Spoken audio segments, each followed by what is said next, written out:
Well, we got a special one for you guys today. Super excited, but welcome back to Pest Control Millionaire. This is episode 141. We have a stud in the industry on. I've heard a lot about him. He listened to a lot of podcasts. We talked a little bit before the show started. Jeff has built and sold one company already with a massive exit. We won't go into too much detail about that, but it's a big one. And now he's starting back over. I don't know how long it's been, so I get to hear his story. Jeff Davenport, welcome to the show, buddy. Finally get to connect. Yeah, very excited to be here. Thanks for having me. Yeah, it's like I said, I've heard a ton about you from Jake. You've listened to a lot of the podcasts. So we don't really know each other, but we know a lot about each other. So it's finally good to meet you face to face. Yeah, again, happy to be here, and looking forward to talking. I'm excited too. Like I said, I know that you have a ton of knowledge in that brain of yours. You've been through a lot in the industry, but you've been in the industry a long time. So there's going to be some gold for everyone, including myself, to learn from you on this one. But so I started out the podcast, kind of you get the routine here. But you and I go way back, high school. Who's Jeff Davenport? If you're like a junior or senior in high school. I graduated from high school in 1990. And my parents had recently moved to a different town. So I started high school my sophomore year in a place that I didn't know anyone. And so I feel like I was trying to figure out, I was growing up, I'm a teenager, and I was just trying to figure out who I was. I played baseball in high school, but I was the new kid the whole time, I kind of felt like. And so I felt a little bit separated from like most of the high school kids. I didn't grow up with them, or I didn't have a lot of history. And so I worked quite a bit. In my family, freedom was kind of all about what you could pay for. My mom and dad gave us quite a bit of freedom, but they didn't pay for our stuff. So I was motivated from a pretty young age to work and make money just so I could do stuff I wanted to do. So I kind of equated financial success with freedom. And so I had, from a pretty young age, I had paper routes, and I worked summers, and at the time, I would have complained about it to you if because I saw my friends could go to their parents and, get $20 or, whatever, but not me. And so it was a gift though, because became pretty independent. And so I worked a lot, had jobs. I worked on farms, and I mowed lawns over the summer, and I worked at Pizza Hut and had paper routes and stuff like that. That's awesome. So yeah, when I was growing up, I was, as soon as I got my license, I think I was a sophomore, and I didn't necessarily love school that much. So they had a new thing come up called School to Work. I was like, that sounds like it's something cool for me. So I get up at 4 or 5 o'clock every single day. I go to work from 6 o'clock till 10 o'clock, 10:30. And then I go to school from like 11 o'clock till 3 o'clock. And then I go to, to rest and practice after that. And then all summer long, like I used to play baseball when I was younger. Should have ran track, should have played baseball. But I decided I liked nice things at that time, and I loved working. And I like to have like the cool car and the big subwoofers and loud music. And it was fun. Like, and I look back at it, I learned a lot. I came from I'd say a middle upper class, and we probably had more money than most people, but we weren't rich by any means either. But I loved to work at a young age, and I grew up on a farm with my dad. My dad, hard ass worker. He's up at 4 o'clock, 4 o'clock every single morning, working out in the barn. Then he'd go into his day job from 7 to 3:30. Then he'd get done with that, and he's a farrier, and he'd go shoe horses. So I literally watched this man work his entire life, and I loved what he did. And so I was like, I wanted to be like him, So I was baling hay in the summers, helping him up in the hayloft, screwing around as kids. But yeah, that was kind of my upbringing too. That was fun. And, I always wanted to go deep, like into things. I was motivated to work a lot of hours, and very few jobs would give me the kind of hours I was looking for. So I was always looking to have more than one. And then I was especially attracted to jobs like farm work, where, long days. And then, and I think that's kind of what appealed to me about pest control and sales, is because you can work as many hours as you want. When you're straight commission, your boss is not worried about overtime, and they're encouraging you to really get after it. And then you can kind of do the math and really max out what you're able to accomplish with your time. So Yeah, and there's just not enough hours to go work a 40-hour job, getting paid by the hour. And speaking of that, I think I was making 5.15 at the time, and I remember getting a raise to 5.35 and thought I was just balling out, you know. So then, where do you go? Where do you go after high school? What happens there? What's that transition? well, so my family was Mormon, and so I went to I went to college. I went to BYU, Gotcha. and and my parents had really primed me and my siblings. I'm the oldest of six kids uh, to to work and save money for college. So I'd kind of done that my whole life, thinking I need, and had tried to save for that. But so I went to BYU, and then I went on a mission. I served an LDS mission in Washington D.C. So I was there for 2 years, and that was sort of the preparation Of for course it was. sales. I mean, Yeah. man, that for me, the experience was very corporate. You've got this corporate structure of, all the missionaries that are there, and you're in a group. You've got a mission president and mission assistants that run that for him. Then you've got zone leaders, district leaders. And so it was like this, it was a very corporate experience. And you learn how to, how to encourage people to make commitments that are good for them. Right. And so, you're, and the other thing I learned there was, man, if the whole concept of you got to talk to 250 people, and then you're going to have a few of them that are interested, and you're going to have even fewer of those that move forward with whatever you're trying to sell. And so that's where I kind of that I realized you just got to be rejected by the right number of people, and you keep going, and eventually there's success. And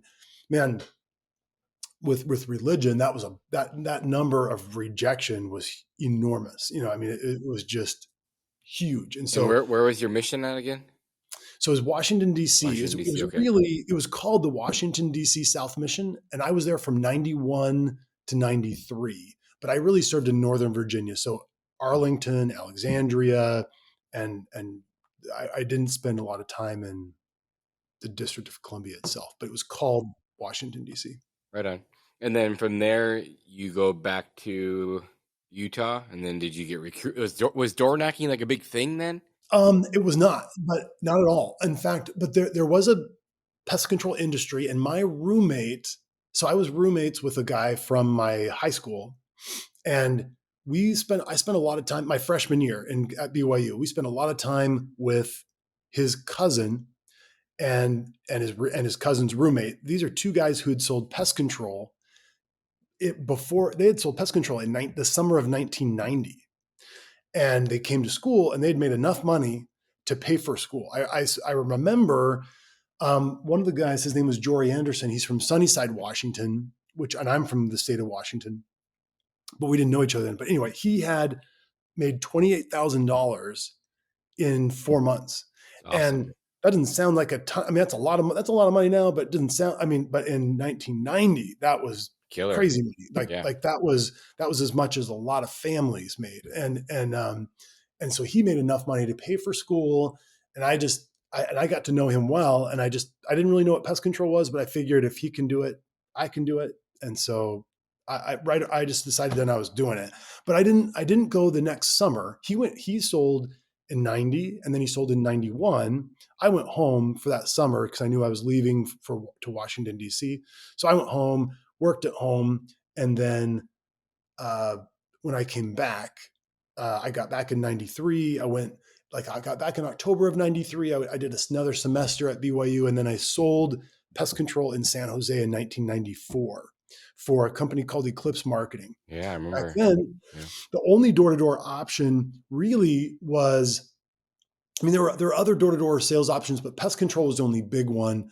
And it was Eclipse Marketing, Apex, which became Vivint, and then SalesNet. And SalesNet was the one that started it all. You should have Scott Harmon on your podcast, by the way, and I can help you introduce you. But he's like he really is sales rep number one. I mean, he started SalesNet, both Eclipse and Apex, like were former sales reps with his company that started their own. So as far as I know, he's the guy. The OG, eh? Yeah. But so I sold in 94 in San Jose. Are you sick of paying marketing agencies and not getting results? Well, we are hosting the #1 step-by-step class on how to attract and generate sales without paying a marketing agency or having a huge budget. Most lawn care and pest control owners get stuck at a ceiling because they're dealing with outdated systems or relying on guesswork waiting for the phones to ring. Our upcoming class this Thursday provides proven strategies to generate hundreds of leads without a huge budget. We'll show you how to build a predictable system to grow past $1 million. We show you how to automate your marketing. We'll also teach you how to delegate and build your team so you have more time. So click the link in the description below. Trust me, you're not going to want to miss this. This is the one thing that I wish I had learned a lot sooner. Now, let's get back to the show. What was that experience like? It was a little scary. I didn't really know what I was getting into, but I just knew, again, my friends had done it. They figured it out. I could do it. And I just put everything into that summer, worked super hard. Lots of hours, probably not as smart as I could have worked then, but I was, of those 3 companies I mentioned, Eclipse was probably the smaller of those 3. I was the number 1 sales rep for Eclipse that year. I sold like just over 300 as a rookie. accounts. Yeah. So 300 then, I mean, I went on to do a lot more later, but 300 then. And I think, I came back to BYU that the end of that fall and realized there was a SalesNet guy who had sold 400.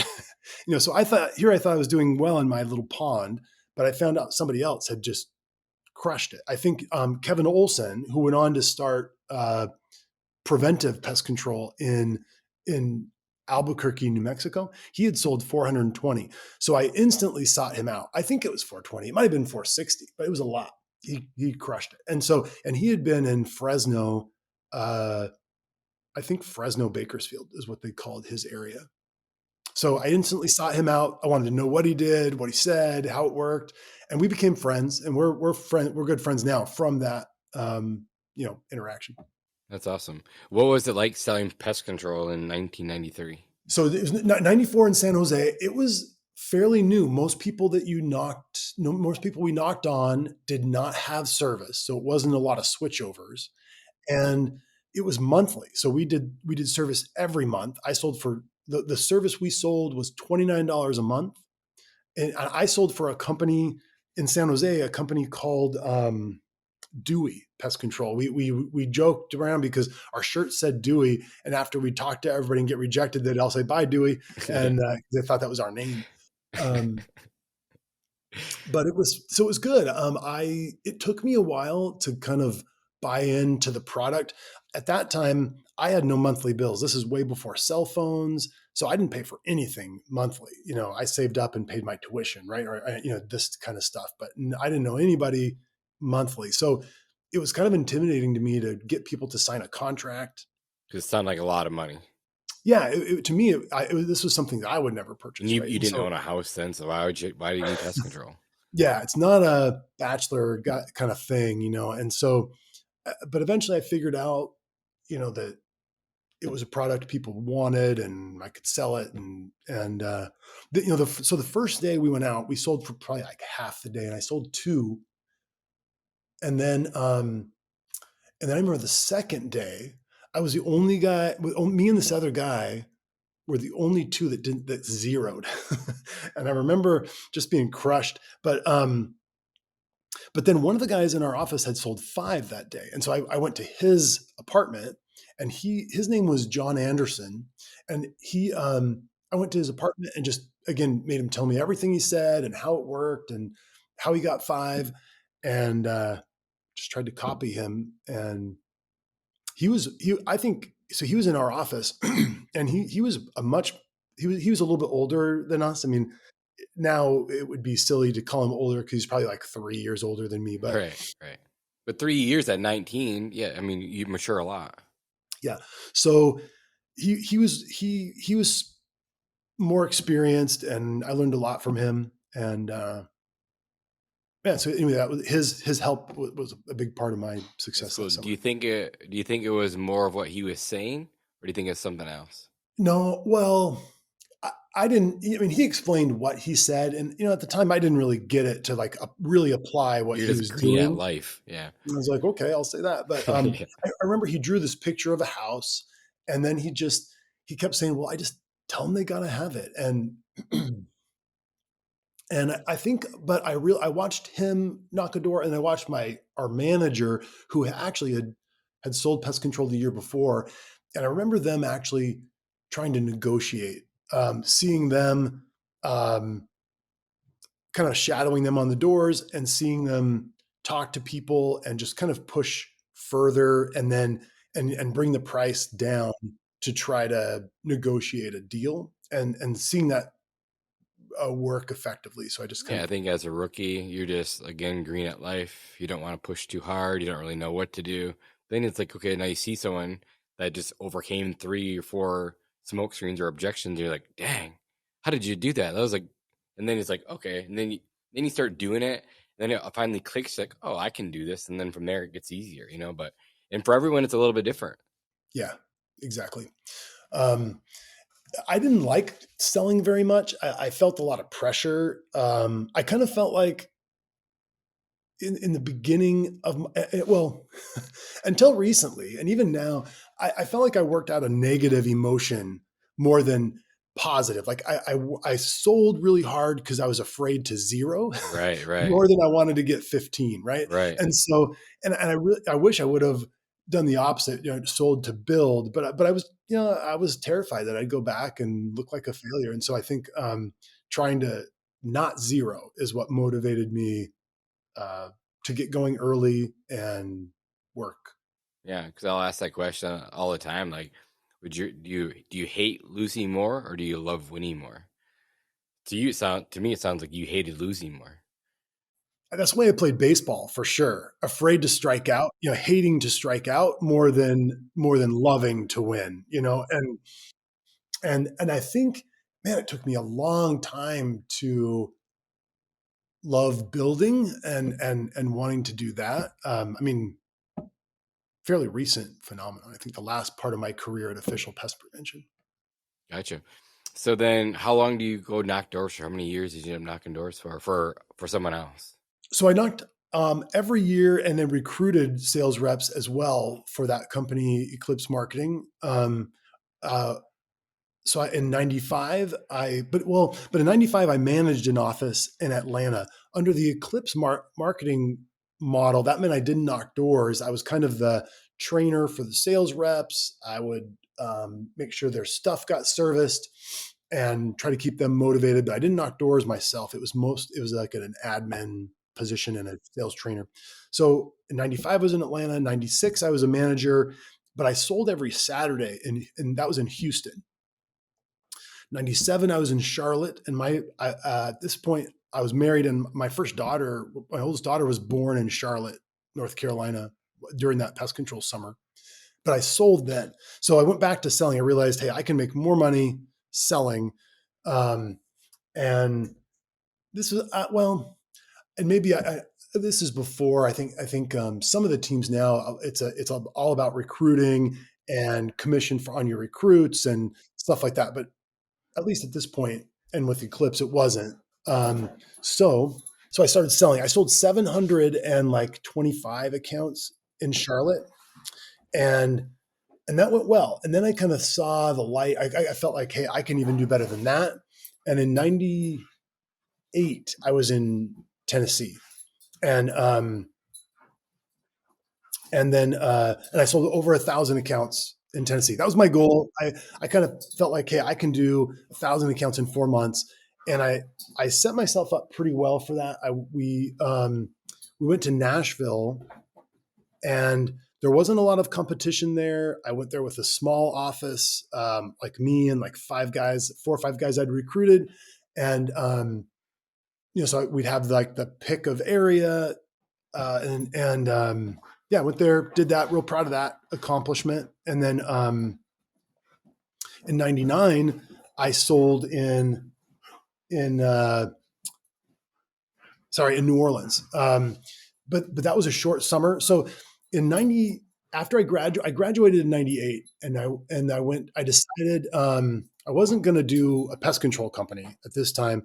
I went to Southern Methodist University in Dallas for grad school, and it was a direct MA PhD program for history. So I was hoping to teach uh, history at the university level. And so started a PhD program at SMU. And then that summer, we needed to do some language training because I had to pass a language proficiency exam. So they sent us to Guatemala to learn Spanish. And so I worked that out to do that for 6 weeks. So I went to New Orleans. I sold with with my next oldest brother and for about 6 weeks. And then I went to, and we sold a lot then. I think I sold like over 400 accounts and just, we sold a ton there. It was really good. And then I went to Guatemala and then came back for school. That's awesome. Sorry, that's a lot, but no, that's so great. What was that, 6 years? When you started recruiting back in '95, what did recruiting look like then? Well, one interesting thing about pest control then, so it started in California. Most teams went to California, right? And so we weren't even sure how well it would work outside of California. It sounds silly now. And then, it was like, okay, it's got to be California. Okay, well, maybe it can be in southern warm climates only. And then, oh, okay, well, maybe it can be anywhere. And it's all about and then the other thing, there were certain areas, it seemed like people would always want to go to offices that had done really well the previous year. Like, oh, it's super easy in Las Vegas, or, oh, you got to go to San Diego, right? Or don't go to those places if it had gone badly. And it took us a while to figure out, hey, it's all about the sales rep and who you send there. And which sounds obvious now, but at the time, also, people were hesitant to go, and in the beginning, people were hesitant to go back to the same area that had just been done because they thought, oh, everybody's sold there, right? And but we were learning, and then I remember also people wondering how long pest control would be a thing until it was done, right? For whatever reason. But so recruiting was kind of challenging. It's a door-to-door job, and at the time, like the people, they would put our pictures in the school newspaper, and it would say how much money you made underneath. And a lot of people would ask me about that because they would see those ads. And we had a lot of recruiting was a lot of pizza parties. Like the company would offer free pizza to whoever showed up, and then they'd talk about the opportunity. So that was mainly what we did. And then your friends and kind of your network. Yeah, that's really cool. So then at what point did you decide, hey, I'm going to go do this thing on my own? So I love that PhD program was great. I really enjoyed it. And I like history. I love reading history and nonfiction books. But if you want to get an academic job in history, you really need to go somewhere Ivy League. I mean, if history departments are shrinking, they put out lots of PhDs, and schools want their faculty to come from those places. And so it's tough if you're not, if you don't have an Ivy League degree or a big name school. And so I realized that SMU was not going to get me there. That was going to be junior college or high school, teaching, and I really wasn't interested in that at the time. Most of the people graduating from our program were getting like 1-year appointments to teach somewhere, which is rough because you move across the country, you teach a lot of classes that you haven't taught before. So there's tons of prep, and then you don't get picked up and you got to go find another job every year. So I didn't want to do that. And then about the same time, my brother was in an engineering program at BYU, and he had sold for 2 years. He sold with me in Nashville. He sold with me in New Orleans.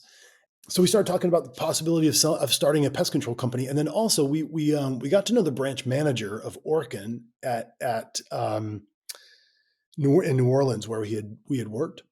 And we had to do some reconciling of our accounts with him. So we were calling him, and he was super encouraging. We talked to him about what we were thinking about doing. And he was like, well, man, if I were you guys, I would do that. because he's like, you guys put us on the map when you were here. So before you guys came, we were nothing. And now we made $50,000 in profit last month. And he said, that's all accounts you guys put on. And at the time we were like, wow. And we thought, maybe we should consider that. So we kind of did it out of necessity, though. Both of us felt like plan A was not working and pest control seemed like a pretty good plan B. So we decided to do it. And I'd been at SMU for really a year and a half. I'd completed all the coursework for the master's degree. And so all I had to do was complete my thesis. I could do that from anywhere, and then and I could get that degree. So it was a good point for me to jump out. Jamie, my younger brother, wasn't worried about completing. So we jumped out, and then it was just a matter of figuring out what city we were going to, what area we wanted to go to. Yeah, because you said earlier in the podcast that it seemed like everyone went to California. That's the only place you could sell for. And if I remember correctly, that's where you guys started, right? Yeah, so we went to Sacramento, but we kind of considered a lot of places. The first thing we did was we took a road trip to visit everyone we knew who'd started a pest control company. So we got in my brother's car, and he drove to Dallas, and then where I was living, and we took off. We went and we visited a guy named John Sanders, who had started a pest control company first, I guess there's Barrett Pest Control in Dallas. We visited Nathan Barrett, who I'd known at Eclipse. Then we went to Las Vegas and talked to some friends there who had started a pest control company the year before. And his name is John Sanders, and he's actually selling solar now, I think, still for Vivint. But then we went to see the preventive pest control guys that were in Albuquerque. The guy I told you about who had sold over 400 in when we were in California, in Bakersfield and Fresno. So anyway, he was in Albuquerque. We saw him. And then I went to see a friend of mine named Mike Lau in San Diego. He'd started a pest control company called Pro Pacific and had been in business a couple of years. So we just, we were really just looking for some encouragement, and, we needed somebody to tell us they thought we could do it. I mean, we asked them questions and tried to do homework like we were preparing, but I don't know that it was really much preparation for what we were about to face as much as just, you guys can handle this. And kind of the bro hug we needed from somebody.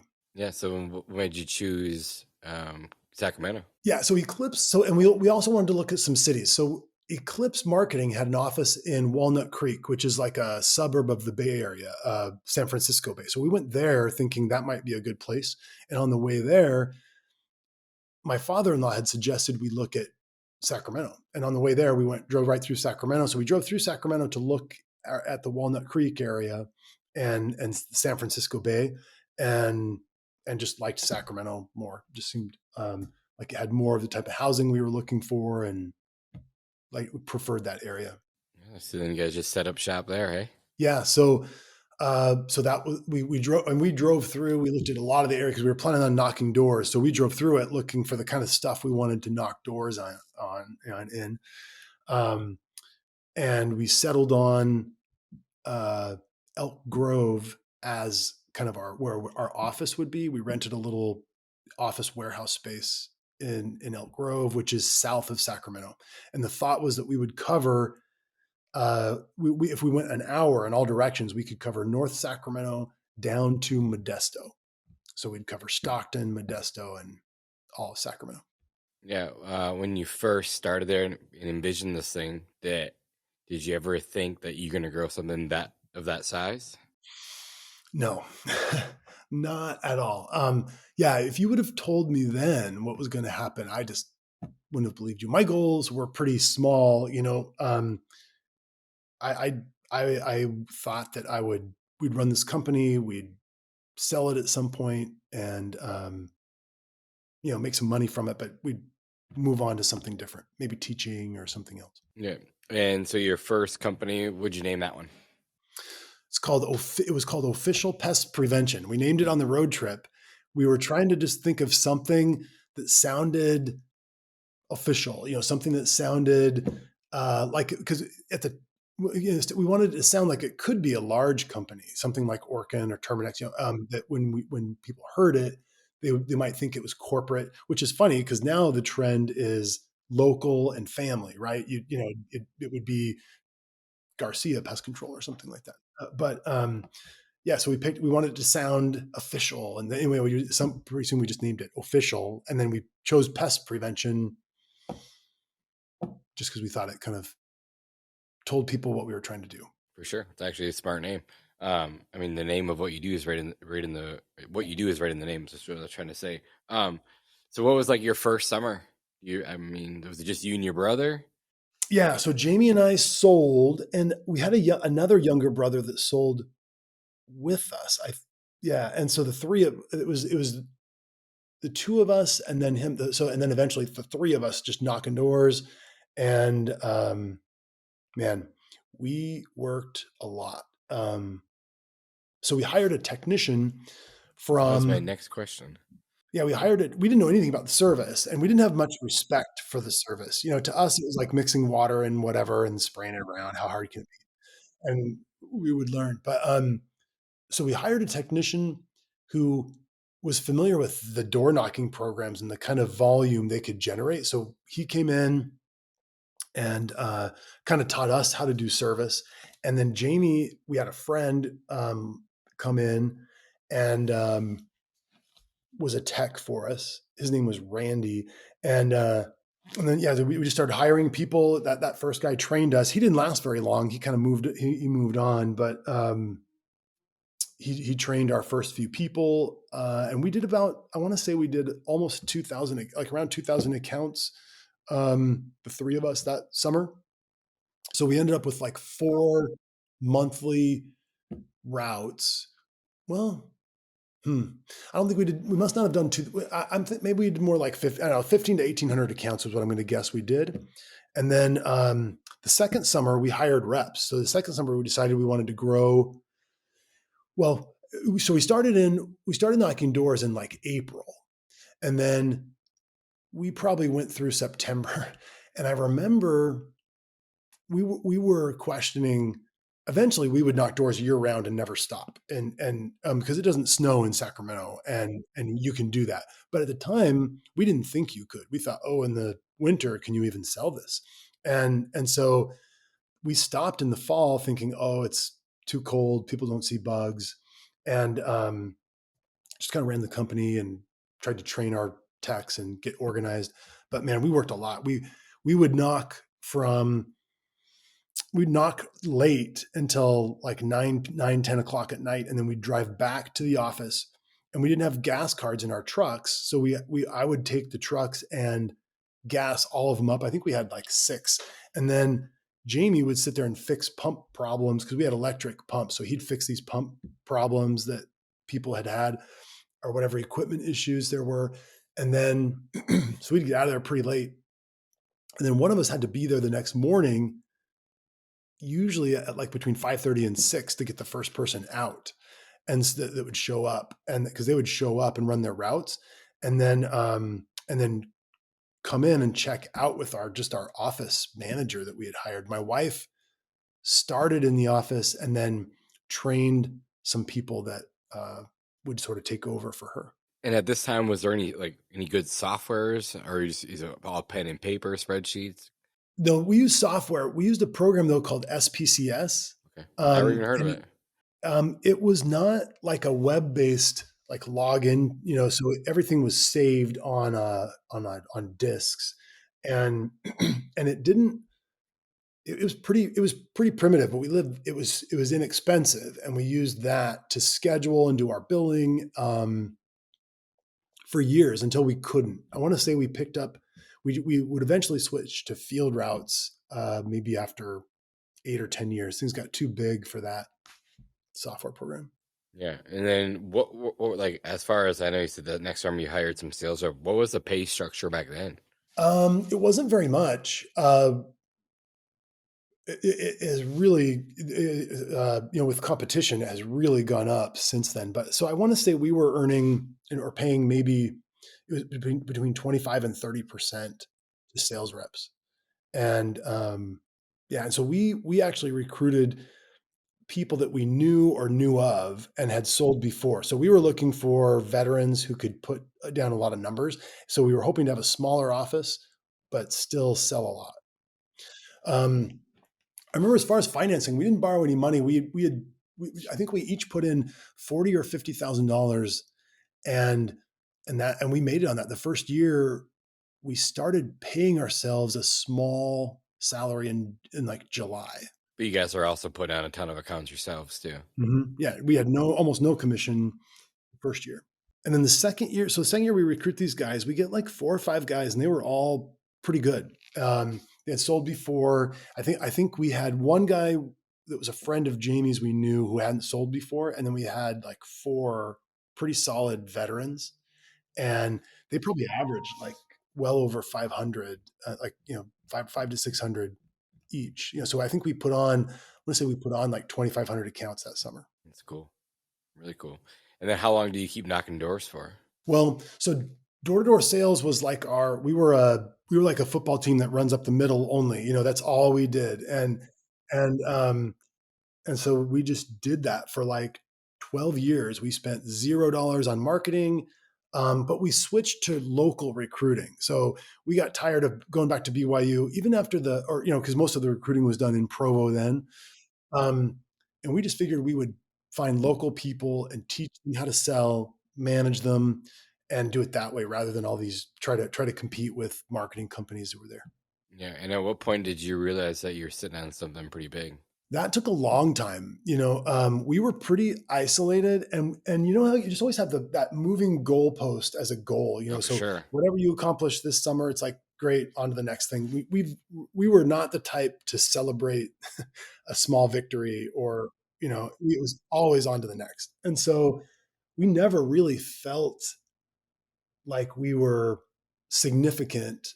We kind of woke up one day and the company was large. When we sold the company, our final year, so like the last 2 or 3 years, we kind of woke up to, hey, we were bigger than a lot of the companies that we had really looked up to for a long time. And our last year was 22. So we sold the company in December of 21, and we ran it for another year. So at the end of that last year, we were over 20 million in annual revenue. We had 170 employees. And that's so awesome. Yeah. Another thing, another accomplishment that I'm kind of proud of, that last year we put on over 11,000 new customers. And that was kind of like a crowning achievement. That was big. Yeah. Were you still out knocking? Were you still training? Were you still recruiting? So we knocked doors with local guys year round. So as soon as we started hiring local guys, we realized, hey, we don't want to shut this down over the summer and recruit over again. So we're just going to go. And so we went year round. And often our strategy would be, we tended to knock, we would try to knock higher income kind of neighborhoods, but we would drop down and knock a little, I don't want to say, well, anyway, lower income neighborhoods in the wintertime that might have more pest problems. And we just tried to go year round with those reps. We usually had anywhere from 5 to 10 guys. What was your turnover with those guys then? Was there a lot, or were you constantly hiring? We were regularly hiring, but we had a core of people that stuck. One guy, we had a sales rep that knocked with us for, like 12 years. Dude. And year round, and incredible. Yeah, he was a machine, and he did well. He spoke Spanish, and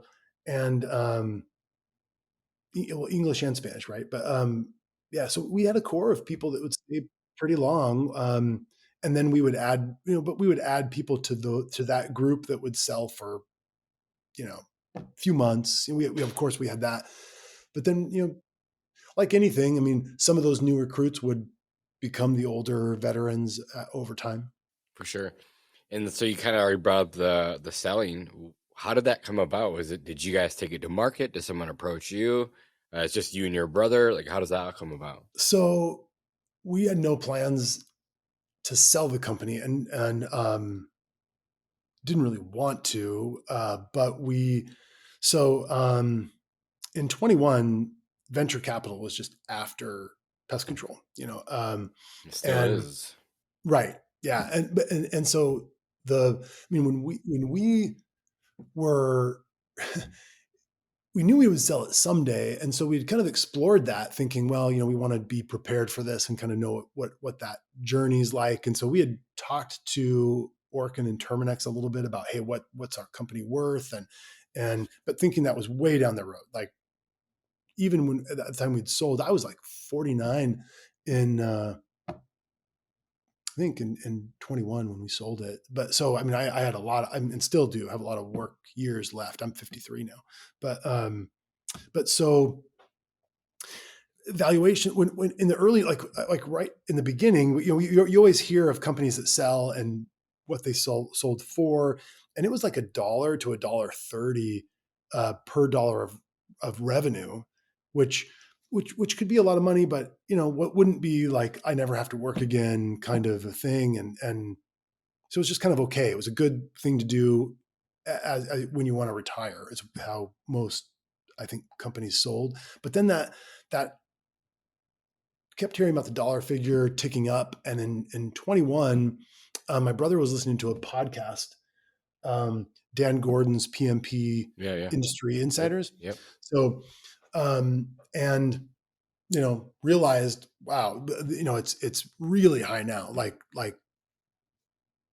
that multiple had really gone up, and we did some math, realized what our company was worth, and I don't know that we really necessarily wanted to sell as much as just, wow, this would be a time to get, because this would be a time to get some chips off the I table. was just gonna say, take some chips off the table. Yep, I get Yeah, it. we had felt like, man, everything we've got is really in this company. And there's some moments where you see you wonder if it's all over. And so What do you mean by that? Like you say, there's some days where you think like, it's all over. Hit on that a little more. I mean, I know what you mean, but well, just things happen. Someone is, when your company reaches, once you're over like 10 million, someone is always suing you. There is constant, never ending.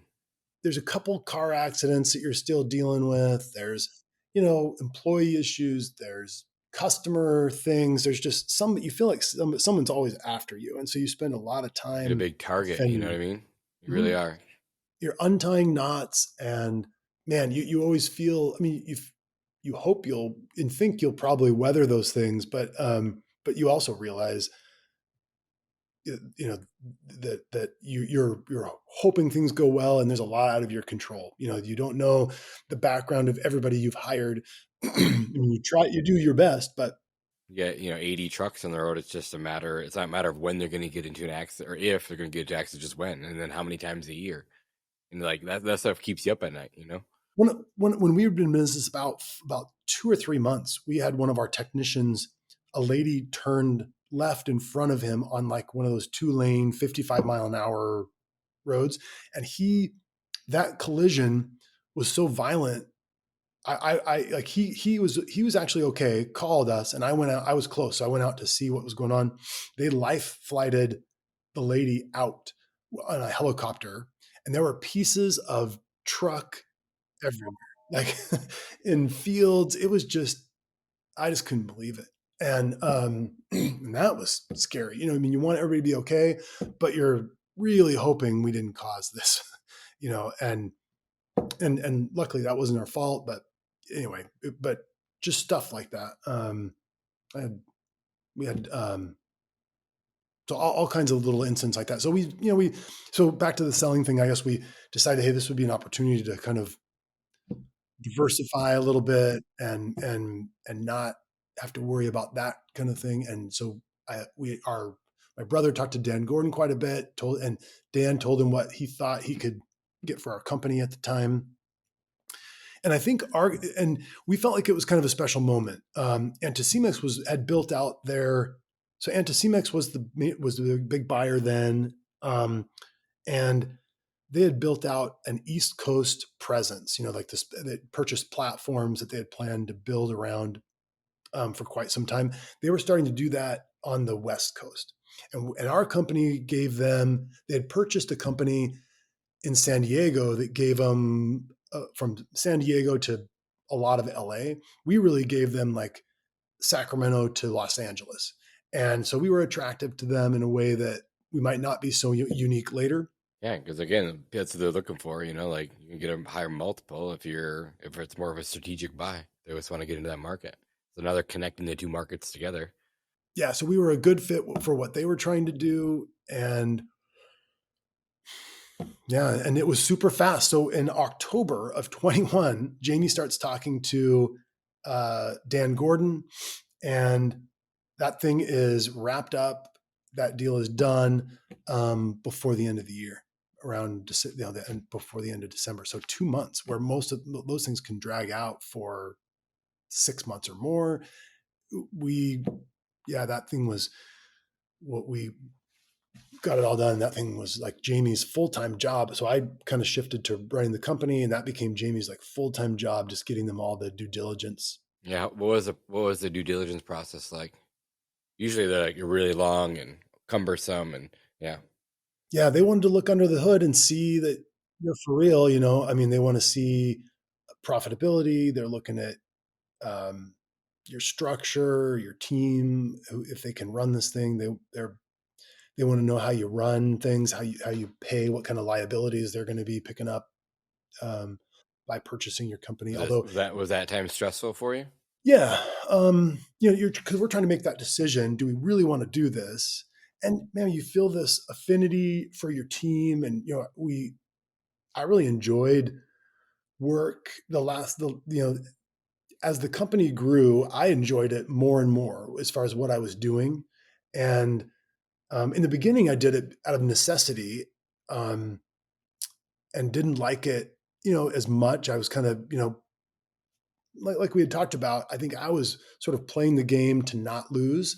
And then towards the end, I was really doing this to build the company. I really enjoyed working with employees and being a part of their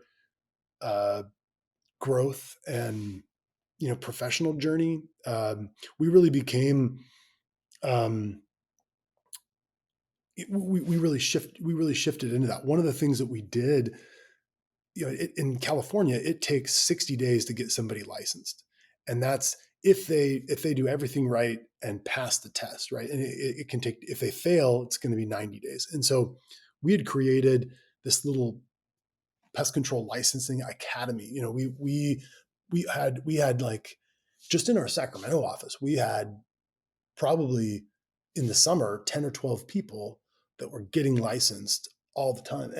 And so we had a lot of people in this little academy part-time, and they would often work a full-time job, and then they would get licensed with us, and we'd pay them to be in there and pay them to get licensed, but we'd have them in there, and then we'd pull them out as they became licensed and were ready. And then we also got to learn a lot about these people. So before they were full-time and hired, it's almost like a 2-month long job interview. But I really enjoyed that process where they would come in. I'd see them go from, and for a lot of technicians, especially, and sales reps, this is their first real job. So, you pull them out of retail or something like that. But a lot of these folks would come in and, they'd just gotten married or had a child. And anyway, so being a part of seeing them grow was great. So anyway, I started to enjoy that part of the business. I really enjoyed the marketing and the challenge of acquiring customers and competing a little bit for them, and seeing the company grow and having to install new managers. At the time we sold, we were sort of building like a C-suite team of people to help us. We had just hired a really talented human resource person, and we were kind of positioning the company to grow with other people. We did a lot. There were 3 owners at that time: myself, my younger brother, Jamie, and then we had brought another brother of ours into the company through an acquisition. We purchased a company he was a part of that was in Fresno. That's really cool. I have a lot of questions just out of that. Did you have a full-time recruiter at their point? For hiring, no. We had we did a lot. I mean, we did too much. I think we had a good team and people that helped us. We had I guess we had a part-time person who did resume screening, and she would send resumes then to me, and I did most of the interviewing and hiring. Trying to think if there's anybody at the company that would get mad if they heard me say that because they Yeah, did a lot of it right. too. Because I mean, obviously other people did some stuff, and as the company got larger, we would involve other people in that interview process so they could kind of weigh in on the selection. Yeah, knowing what you know now, would you still have sold? Yeah, I would. And not. I think because I felt like it was such a growth experience for me personally, and the way I worked, my life was way out of balance. I mean, I worked a lot, and my mind and attention and focus was always on the company. Even when I was somewhere else, my mind Mine's the was on same way. whatever was going. I could be having a conversation with someone and talking to them, but in the back of my head, I'm thinking about something completely different. Yeah. Yeah. And it was so hard to be like, even you're going to I would be going to one of my kids' school activities or in a conversation with my wife. And sometimes my wife would say, "Hey, where'd you go?" Or where are you? Because my eyes are glazed over and my mind's just going, I can't shut that off. And so I was going to miss, I could easily see myself working in that business until I'm 70 or 80, having missed a lot of really important events. So it was a good wake up thing for me. Um, when we sold the company, in our agreement, we had to run it for a year with an earnout and with an earnout goal, and we did that. And I learned a lot working, My observing next question Anticimex. is, what did you learn through that? It was great, that year. So Anticimex, every 5 years, I think they have a really big retreat where they bring all their managers, platform managers, and branch managers to Sweden because they're based in Sweden. And that year, so we sold in 21 of December, but that next year in 22, they had this retreat and we went to Sweden with them. And I really enjoyed meeting all of their other platform uh, presidents and all the managers they had and just seeing how they operated, how they talked about their companies and things that they were doing. And they were big about sharing, getting people together and talking about what worked for them and what didn't. Um, there were all the people from Australia. They had just purchased a company called Flick there, and the Australians showed up, and talking to those guys about how pest control is done there was fascinating. Like for example, they thought it was strange. Most of their services were one-offs. Like they would do these one-time general pest treatments, but then they would charge a lot for their Like termite $300, inspection. $400. I just had the same conversation 2 weeks ago with another guy from Australia. Mm-hmm. And I'm like, we do all these inspections for free, which is ridiculous. We spend 2 hours doing these inspections for free. But yeah, we have this culture of regular pest control. And it was just interesting seeing it was like, very different. Really cool. Is there anything that surprised you through the selling process? Not really. We used a broker, and I think that's an important Gosh, thing. if this is you're gonna drop a bomb right here. This is what every person should, because I mean I see all the time people like, what should I sell my company for? I'm like, oh You should get man, a broker. I mean, they guide you through that process. Now, you have to realize like if you get a big broker, they're going to do a lot of business with those companies that you're selling to. And so, they're not necessarily, I mean, they are on your side and they're representing you, and you need to find somebody that you like. And Dan Gordon represented us well, and they can tell you a lot of what's coming and explain. He did a great job of telling us, okay, this is the meeting we're going to, and this is what they're trying to see, and this is what's going to happen. did you have several companies bidding on you at the time, or is it just Andy C-Max? it was really just Anticimex very quickly. I mean, it was kind of shopped to everybody, but very quickly Anticimex was the one left. And then so the day that the first closing happened before the earnout, you woke up to a different number in your account, your bank account. What was that like? Yeah, that was weird. For me, because we had the earnout, I had a year to like run the company and be like an employee of Anticimex. So it wasn't like this. It wasn't like this abrupt thing yet. Then, so the next day, like the money.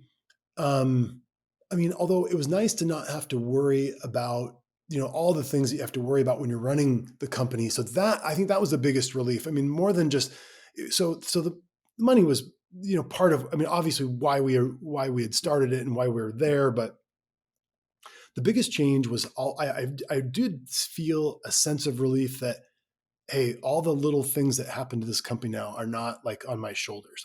I remember, so they take your trucks and like we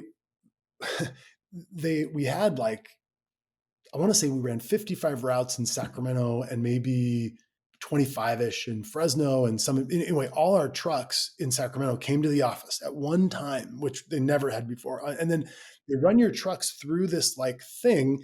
And once it gets through the cones and they like take down their information, it's their truck, right? So now, and I remember one guy got through the cones and one of our techs hit this, he hit this fence, like this, like just coming out of these cones. He hit the fence so hard. It was a chain link fence, and he hit this big, thick post so hard it blew the back tire and like crushed the back end of this. And I remember thinking, that's not my truck.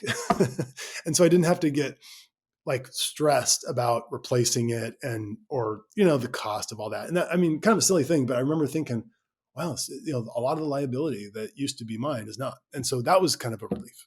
Yeah. What about that? Like, I'd say first year, because I don't know if you stay. Do you stay another year after the first year?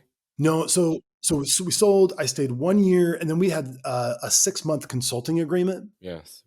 Walk me through like that year working for someone else after being solo or entrepreneur owner for the last pretty much your entire life. So I reported to David Billingsley. You know that name from, I don't know if you listen to the Dan Gordon podcast, but David Billingsley works for Dan and Donnie running some peer group stuff. But so I reported to David Billingsley. I'll say we were a little bit hard to work with because we were, most entrepreneurs, you want it your way, and we're used to having it our way, and now we have to report to somebody. But they had told us, because we had an earnout, and they had told us, you're going to be in the driver's seat. You're going to do things your way. We're not going to change you. And they stuck to that. Well, they didn't change anything. They made some recommendations. I'll say one thing I learned. We were kind of,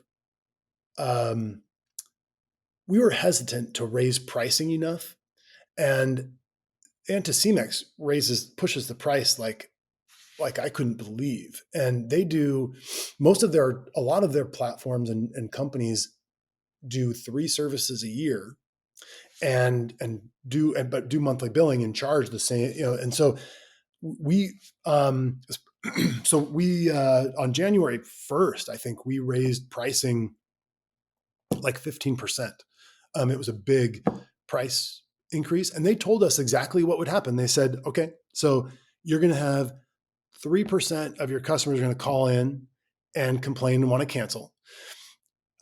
You'll be able to save about 1.5% of those people, and you're going to lose 1.5%, and you're going to be you could raise your prices by 10%, lose 25% of your customer base, and still be just as good. You still break even. And then, are you ever going to lose 25%? Never. But you could. But it's never going to happen. But like you said, if you have 3% that call and you save 1.5%, and I don't know how Anticimex worked back then, but I don't know if they were at that time when you raised price, if they called and complained, could you keep that customer at the same price? Yeah. So we basically said, okay, well, your rate, sorry about the rate increase, just things are more expensive. But let's do this. We will give you a credit for the amount that for the price increase. So let's say your annual contract went up $40, right? So we would give them a $40 credit and we'd say, hey, it's good. So you're going to be the same this year. We're going to give you a $40 credit right now. And you will see the monthly billing is going to be the same. So your monthly billing went from 39 to 46. You will see But it you got say a $40 46. credit. God, that's smart. Because on year two, their monthly billing is still the same. They're not getting the credit. Yeah. God, that's smart. So that's how we handled that, and it was brilliant, right? I mean, and it happened exactly like they said. So we raised prices, and then just kept doing our thing, running the company, selling, trying to make people realize. And I was surprised. We were really worried that the employees would somehow revolt or feel betrayed, and because you signed an NDA, you're not allowed to talk about it. Yeah, so we didn't say anything. Yeah, and on then the all day of a of this. sudden you get bought out. Now you got to go present it to your employees. Yeah, so there was one day where we met. We told everybody we're having this meeting. It's a company-wide meeting, and we had it in actually a church that was across the street. We rented their like auditorium, and so everybody's in there, and that's when we announced this thing. And most people, it wasn't a big deal. There were a lot of people saying, "Hey, is my pay going to change?" And we're like, "No." That's all they care about, right? Yeah. And a lot of times they come in and get a little bit of a raise or whatever it may be. Yeah, in this case, we were telling them, "Hey, everything's the same. We're going to run this thing for the next year, so we're going ahead with the same mission." And people weren't worried. Most people understood. We tried to explain it and just be real honest with people about how, the reasons behind it, and people understood and were really nice about it. Sure. So then you work for them for a year, then you get the earnout check. What's that like? It was cool. So, we were worried that they would try to peel a lot of it back. Yep. Right. And no, we hit You our hear mark. so many horror stories, honestly. You hear more bad stories than there are good, so it's awesome to hear this story. Yeah, they were very honorable, and did everything they said they were going to do. So there were no surprises through that. We even talked to them about staying, and considered that. I considered staying. In the end, decided not to, but I thought about it. My two brothers, I think, were less interested in that than me, but I enjoyed being there, and I working with the other platforms and kind of cooperating, and I considered staying for a little while. But you ultimately decided that wasn't the best choice. Yeah, decided that we sold it to kind of move on to a different phase of life, at least. And I wasn't about to stop working, so it wasn't about that, but it was just I figured we would continue to do something on our own. We had a non-compete in California for 5 years. So my youngest brother John lived in Fresno at the time and wanted to move, so we just decided together we'd start a new pest control company wherever he moved outside of California. And now that's Prize, right? That's Prize Pest Control, and it's in Irving, which is the Dallas-Fort Worth area. Oh, really? And you live in California still, or did you move to Dallas? Yeah, so I'm in Sacramento. And Jamie, who lived in Sacramento as well, he moved, but he didn't move to Dallas. He moved to Southern California, San Clemente. So what's it like starting all over again? Like, it's got to be, for most people, it'd be hard to go back into start another business because you're sitting on a pile of cash. Like, the motivation is just not what it used to be. So there's got to be something deeper than money, right? And what is that for you, Jeff? This is almost another podcast, right? I mean, so this is gonna be a long one. I love this. Yeah. Like, I love it. Like, I'm having so much fun right now. I guarantee the listeners are just hooked. Yeah. So here, this is, what. So I think myself and I'm going to guess business owners that in this, like, similar to us, are wired this way, but it is a lot more fun and a lot more fulfilling to chase a goal than to achieve one.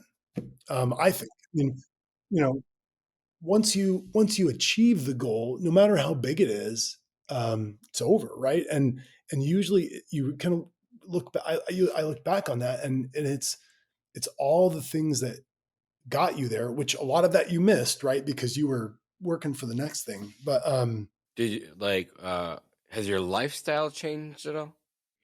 no, I still live in the same house. Did you go buy anything for yourself? Cool. No, the company was doing well at the So end. your So I lifestyle mean, didn't change a ton. money was not a big deal for me. Then I mean, I think like I love to backpack, and that's free almost. I mean, Yeah, you were so you were gone somewhere last week. Oh, yeah, happy right. birthday! Oh, yeah, thanks. That's right. I was in Yosemite. So I like to backpack, and most of the things I do are pretty inexpensive. So I don't have any extravagant like hobbies or tastes. And we live in 2015 I moved to this little like farm. We live on 20 acres just outside of Sacramento. And so most of what we came here to stay here, and we put a lot into this little place. So um so yeah, I mean, so then it's about, what kind of worthwhile things do you want to do with the rest of your life, and I I didn't want to start watching daytime television or sit around. And so yeah, it's about building something. And also I think living that second phase of my life differently, to where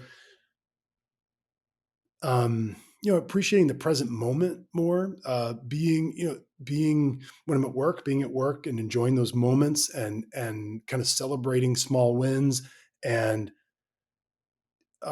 enjoying the time with the team. And then being other places too, right? Like being home and really being with my family and being there and paying attention to what's going on. My youngest daughter is 18 now, but man, I feel like I missed a lot of like age 10 to, you know, 15, some critical years. And so, I mean, I was there and we did stuff together, but again, my focus was so often elsewhere. Yeah, you always see that the question that's asked. It's like sacrifice or regret. You choose. Yeah. So, and I think at the time, when we went to Sweden that year, Jamie and I never left the company at the same time, ever. There was always one of us there, and almost always two of us there. And one thing, so I never, Jamie or I, in the 22 years or 23 years we ran that company, never once called in sick. Never once. He never called me and said, I'm too sick to work today. That's just not I a never. thing, right? There was a time 2 weeks ago where I'm passing kidney stones that are almost the size of a dime, and I'm still working. We don't have for one, I love it, and two, we don't really have a choice. We have to show up every day. Yeah. In the early days of the business, I had a hard time understanding why everyone wouldn't give to the business at the same level we did, and it was really frustrating to me. But yeah, and so we were probably a tough place to work Yeah, I in mean, but we're years obsessed. 1 through 5. Yeah, but we're obsessed about it. Like you said earlier, and I said too. Like it doesn't shut off. So how do you apply that? What you know now? How do you apply that to the second business? And and then the second question is like, how is it How is it different starting back over? Obviously, you have more capital, so it makes things a little easier. Yeah. So starting the business is interesting. The new one. And I will say too, kind of as an interesting observation that I made when I was at Official, I always blamed my anxiety, the things I was worried about were all the company's fault. Here I've got this big job, a lot of people who depend on me, all this pressure, all these outside forces coming after me, all these competitors and the state regulators. And, so all of my stuff, it's because of this job, right? It's not because of me. But then we sold the company and the company's not there. And I find I still have all of these, all those, a lot of that's still there, right? I mean, it's not like my life is just perfect because official's gone. And so then you have to continue to take ownership for some of your stuff, and realize that there's things to work out. And, I have some of that stuff to work on. And so, yeah, trying to be a better person, better employer, better business partner, better, everything. And, we had grand visions of what prize pest control would be, right? We thought, oh, this is going to be a layup, right? And, no, it's been a challenge still. I mean, and for different reasons at official, no matter how angry we got with each other, no matter what happened, we were all in, and we had no choice but to move forward. With prize, somebody gets angry, hey, I don't have to be here. I can, I mean, so it's a lot harder. And there are 6 hands on the steering wheel. Sometimes, with what we thought was going to be this unified vision that is not always so unified, and people have different ideas. And so that's been challenging where, so we do have some different problems. Texas is a different place. So trying to figure out what it's like there, I think has also been different. Mosquitoes are a bigger deal in, The door knocking pressure is different. yeah. Oh yeah. It's a much more competitive door knocking area in the Dallas Fort Worth metro. There's tons of pest control, but roofing and other industries that knock doors are just, wow. Yeah, they're everywhere. And I don't see that changing unless some regulations come down from the government. Till then, like, it's just going to keep getting growing, like the community, which isn't a bad thing. If you, so like, do you have a door-to-door team down there now? No. So we were all door to door till about 2012 or 13. We probably grew the company from, I want to say, zero to, we were probably 3 million in 2012. Right around there, 13, 14, we were like 4. And then, we kind of made a pivot to, uh, a different model. So online marketing it was call center based. And so I had this conversation with a customer I had sold. I was knocking on this guy's door and he did landscaping. We were talking about ways we both get customers. He was asking me about door-to-door sales, and I was asking him how he picked up customers. This was after I'd signed him up. And he was a landscaper and he did plumbing. And he said, I got 60 customers last month from Service Magic, which became Home Advisor, which is now Angie. But and I was like, 60 customers. Are you kidding me? and, and so I asked him about it, and he was telling me what it costs and how it worked. And so I signed up for that.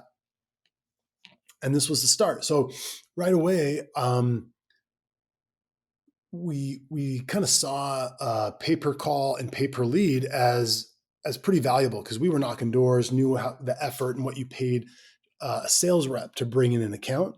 And at the time, these leads were probably like $19 or something each, and obviously the challenge was selling them, because they sold them to like 5 different people. But we felt like we were pretty good at sales, and kind of understood that battle. And so I signed up for the service, and then I got a cell phone just for these leads, and they came to me.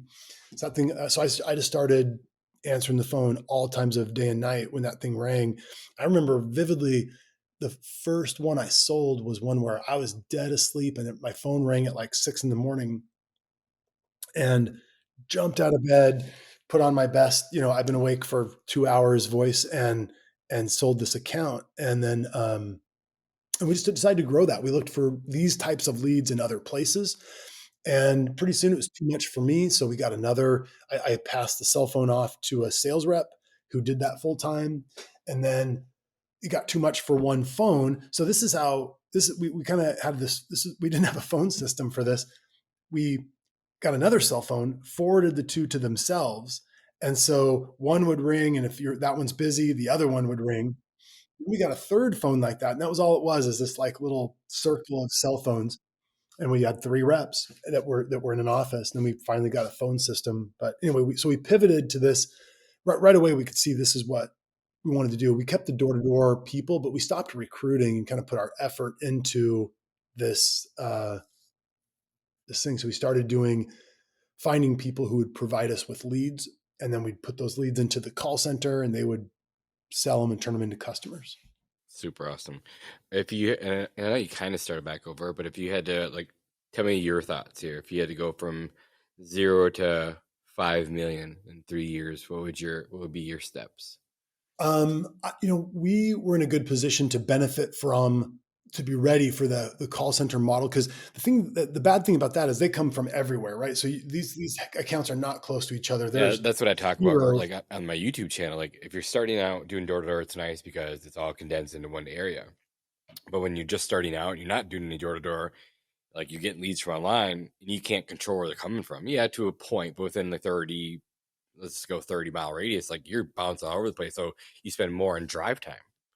Yeah, right. So pest control is about route density and what that one technician who you're paying can accomplish in the day.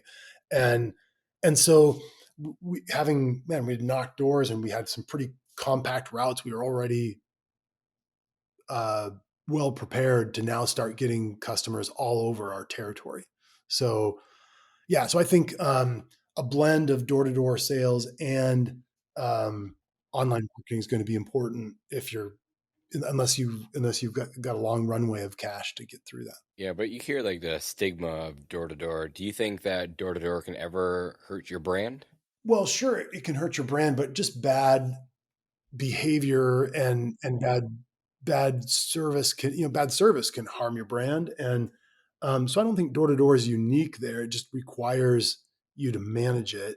When we were doing door to door sales, we didn't care about online reviews at all. Right.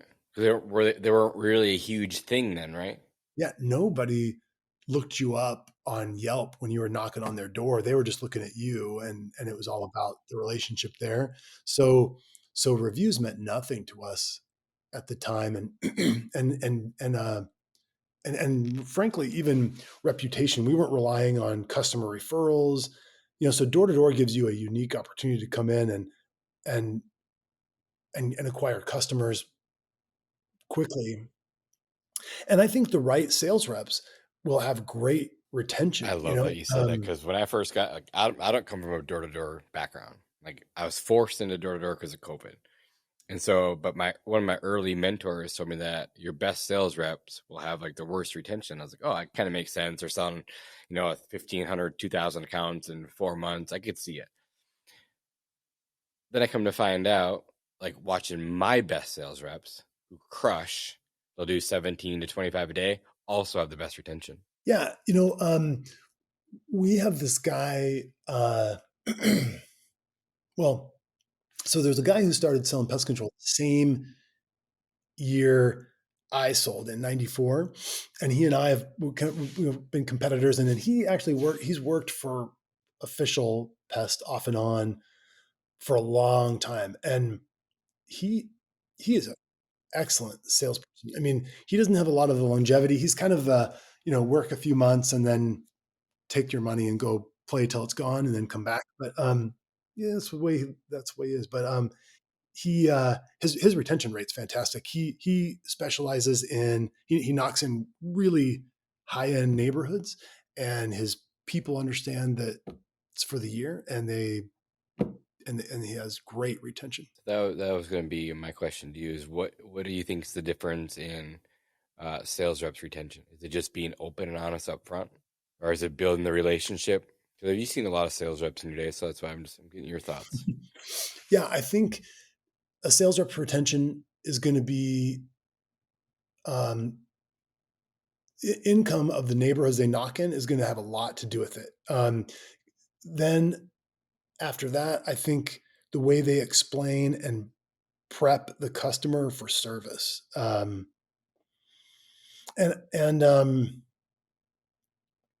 obviously some honesty. I mean, you don't want to if you don't want to promise like a pests that you don't You'll cover. never see bugs again.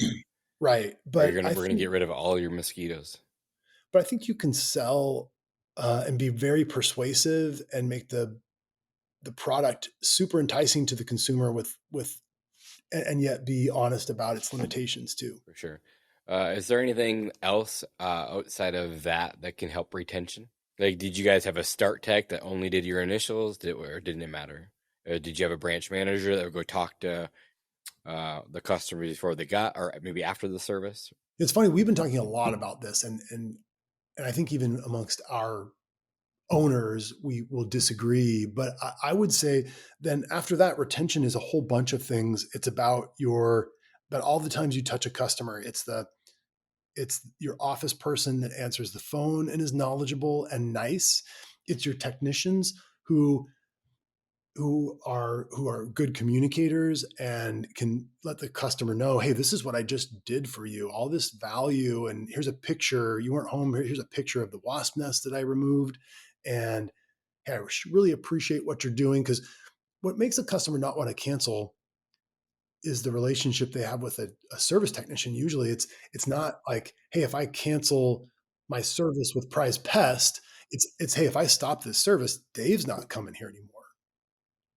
And so you want your customer to feel that relationship, like, hey, I want to support Dave. I want him to keep coming. And then I think when somebody does call in to cancel, I think it's about selling them back into service. I think being able to field that call and let them know, no, wait, don't stop service. We've done all of this work to get you here to where you're pest free, or you're not seeing pests like you mentioned. Don't stop and then let it roll back. Let's continue this. And here's what we can do. And I can bring somebody to you, and you're important to us. We want you to stay. I think that phone call is critical, and someone great on the phone right there can cut your cancellation rate in half.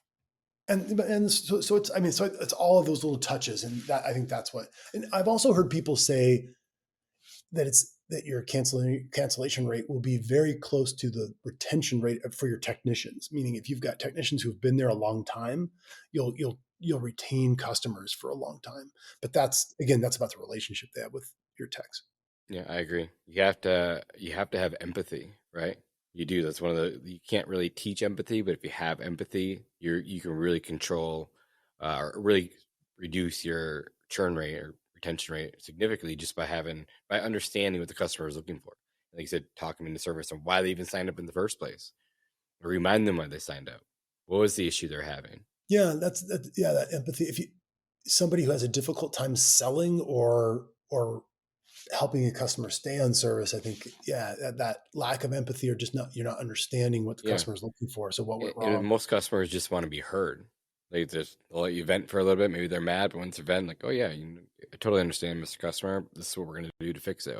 We'll send our district manager, branch manager back out there. We'll take care of it for you. No cost, whatever. You know what I mean? Don't need to go down that rabbit hole. But what would be the best piece of advice that you could give to an operator that's stuck between that 1 in 3 million? Because it's like that dark hole, Yeah. So we did well, especially like the 1 million. 1 million. You're probably, if you've got like 3 trucks and you're in one of them, or it's really tough to hire your way out of there. Because man, with technicians, you hire someone and that person's not working out. You got to hire someone else and train that person. It's expensive. Yeah, because like I said, you're at that $1 million mark. You're probably doing, let's just go with 200,000 in profit or EBITDA, and then all of a sudden you got to go make a $60,000-$80,000 hire to manage people. It's like, oh man, I'm glad I have to go backwards before I can go forward. It's like that. It's just a dark hole, Yeah, and so you really have to be determined to do that. So I said, go get through that as fast as possible. I think getting to the point where your team can that you can hand a new employee to your team, and they can do all of the training for that person, because it's so discouraging and challenging if it's you, because you probably already got a 60-hour a week job as it is or more. And then to add training to that, you're just going to, the temptation will be to just give up. And so I think getting as quickly as you can to the point where your team can replace team members or add team members, and handle all that training so it's not all on your shoulders. Yeah. Again, it's just a dark hole, and it's a tough spot to be. So just grow through it. There's gonna be a lot of pains there, but like if you look at all the companies that sold in the past like year, I think 70% of all the companies that sold last year were between 1 and 5 million, because it's tough, and so people just give up, and they can make a few $1,000,000 or $1,000,000 and go on to the next thing they do. But it's funny how people get stuck right there, and it's hard. I get it. There's a lot of momentum. One thing People underestimate the power of momentum all the time. Like when you have momentum, do not stop. yeah, we at Official Pest Prevention, we were probably averaging, maybe 100 in the summertime. We'd have sometimes like around 200 customer referrals in a month. How were you pushing those then? I think you weren't. We were not. We had so many former customers, and we had about 32,000 existing customers, just tons of former customers. And so former customers would come back. And so when I say customer referrals, I mean former customers coming back, or somebody, somebody who was recommended to us. And I really took that for granted, because to me, 200 a month was a small number, and I wanted way more than that. And so I was like, okay, great, but we've got hunting to do. But when in starting Prize, we went from that to zero customer. From nobody knows who we are. And so every customer we're getting was a struggle, and there were these shoppers who were calling and getting quotes, and we got to convince them to go with us. And that is a different sale over the phone than somebody calling you saying, hey, your truck was at my neighbor's, or my neighbor said to call you. Your referral, like customer referrals, are going to close 80% of the time. Yeah, we're hoping to sell. We feel like a really talented salesperson will sell like 1 in 3 inbound phone calls, and then if form leads you're reaching out, that's all over the place. But we'll sell like 1 in good forms. We'll sell like 1 in 5, 1.5, and then bad ones, it can, just sometimes you don't sell any of them. But so anyway, that momentum was something we had really taken for granted. Also, when you're training a sales rep, you set a new sales rep down and you're trying to give this person confidence. If it's nice for them to get a kind of a gimme sale. Yeah, lay me down. Here comes a referral. That was easy, Yeah, when it's brutal and all these people are coming at you with questions and they're challenging you and saying, hey, I've got a better offer, and you're trying to teach that person how to close that. It's kind of like a new door-to-door person, and you're just praying they get somebody who's got a pest problem or some kind of easy sale the first few days, because that's gonna take them. Success takes them so far. Yeah, that's great. If you lost everything today and you had to start back over with 10 grand, what would your play be? Well, I think I'd start with myself and a truck, and kind of do do a sort of lifestyle pest control business where I'm knocking doors and just doing it all from the cab of the truck would be like that. I would do the same. That's what I did too. Which is where we all started, which is super cool. It's fascinating to see your success that you had. And still have a big exit. Like I told you before the podcast started, I love seeing others win. It's freaking awesome. This industry is amazing. It's only getting better.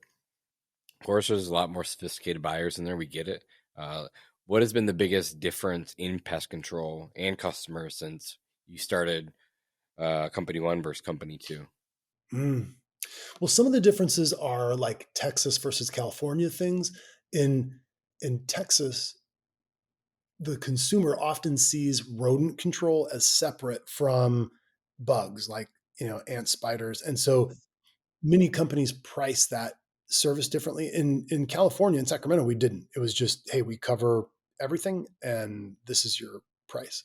And that's one difference. The consumer now is, before when we first started, we weren't paying attention to reviews. Now I feel like reviews are a big deal, right? Everybody sees them and often checks. So you don't have to be perfect, but you got to have a good score, and trying to maintain that is tough. In the beginning, we really expected customers to honor our contracts in the beginning, and we were kind of angry if somebody wanted to cancel prior to the year, and so we held on pretty tight and to enforcing that agreement, and not where now you got to be a lot more careful with that, right? Because because they get posts online, and so that's actually a question I was going to ask earlier when you were talking about it. Like, is it worth holding the fuel to the fire with that customer to lose the $200 and get a bad review, or is it like, hey, let's let this customer go and hopefully you win them back in the future? yeah, it costs you way more, and often they come back, and so that's an easy one. You just let that go, and so it kind of we've had this conversation. So if So you're now not going to I've enforce, been through it, and so I was like, it's like, again, mentor said you have to hold to the contract, if they, whatever, and it's like they're a big company, I get it. Like us as a small brand, I say small because we're still relatively small compared to these guys, but in a local market, local mom and pop shop, you can't do that. You can't, like, I just let the customer go. Like, of course we're gonna try, but we're not gonna say, oh, now you got to pay a cancellation fee and then get a bad reputation in a small town. You can't do it. yeah, and I think it's just you're gonna it costs you so much to get those bad reviews. It's going to cost you way more than $200 to have someone just trash you online. And yeah, so that was a big change for us. What about you? You mentioned pricing, contract values. How much have they changed? A lot. When we started selling it $29 a month, and we were selling. So the first time I ever sold an every other month service, bi-monthly Oh service, was yeah, when we because you guys are started doing monthly, selling. yeah. Yeah, we were monthly all through from 94 to 99. I was selling monthly service. We heard of bi-monthly and then decided to do that. That's one thing we picked up on that little road trip I told you about. We decided to sell every other month, but So then when you still charge them. started official, were you doing bi-monthly at official from day one? Yeah, Okay, gotcha. that was the first time I ever sold it. And I remember that first summer we were probably too cheap. We were chicken. We sold it 59 every 2 months, and it was $29.50 a month that the customer paid. And at that time, we let them do whatever they want. We let them do, they could pay monthly or they could pay every 2 months. And it seemed like we had customers that were like, we were about 50-50. Driving has become something we've got GPS in our trucks, and that's kind of an interesting thing to be able to see your technicians in real time. Uh, but where before we never knew. So when we first started, if we wanted to find our technician and he wasn't answering his phone, we had called our customer and asked him if the technician was there. So you work your way backwards through the list Yeah, or forward. we try That's to find funny. out. Yeah, so if we were trying to find out where this guy was, and and sometimes the customer would say, "Oh yeah, I'll go get him. He's outside," and they'd hand the phone to the customer, to the tech.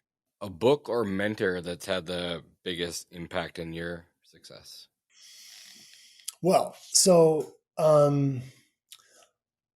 lots of them and lots of places. So I mentioned that first, that remember that person I spoke to that told me about Service Magic, and that was kind of the beginning. I mean, we went from a company that was maybe 3.5, 4 million in annual revenue to 20, and we did that, and that was. I mean, part of that is just the momentum thing we're talking about, but that was like 2013 to 20, right? So it was like 7 years. That journey was 7 years, and I think of how important that conversation was with that person. Um, just another business owner.